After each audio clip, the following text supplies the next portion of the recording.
Uchaguzi mkuu nchini Uganda unafanyika hii leo, lakini kuna wasiwasi mkubwa wa mvutano kufuatia uchaguzi huu ambao unafanyika hii leo nchini humo, huku chama kikuu cha upinzani National Unity Platform ambacho kinaongozwa na Bobi Wine ambaye pia ni mgombea nafasi ya kiti cha urais nchini Uganda katika uchaguzi unaofanyika hii leo, huku wananchi wa Uganda wakijitokeza kwa wingi kupiga kura kuwachagua viongozi mbalimbali wakiwemo rais pamoja na wabunge katika uchaguzi huo. Kuna taswira nzito ambayo imejengeka katika uchaguzi huu, huku serikali ya Uganda ikizima mtandao ili kuepusha kusambazwa kwa taarifa potofu dhidi ya uchaguzi mkuu. Bobi Wine pamoja na Yoweri Kaguta Museveni wanawania nafasi ya kiti cha urais katika uchaguzi huo mkuu nchini Uganda.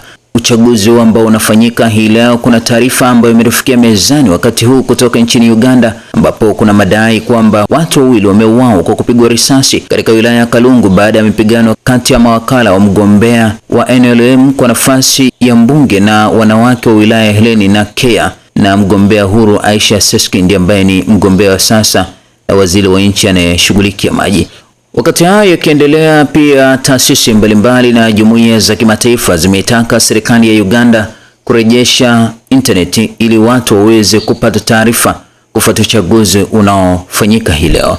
Taarifa iliyotolewa na Amnesty International siku ya jana ililaani vikali hatua za serikali ya Uganda kuchukua uamuzi wa kuzima mtandao kuelekea katika uchaguzi mkuu unaofanyika hii leo nchini Uganda, huku kukiwa na sintofahamu kubwa kama mtandao wa internet utarejeshwa siku za hivi karibuni.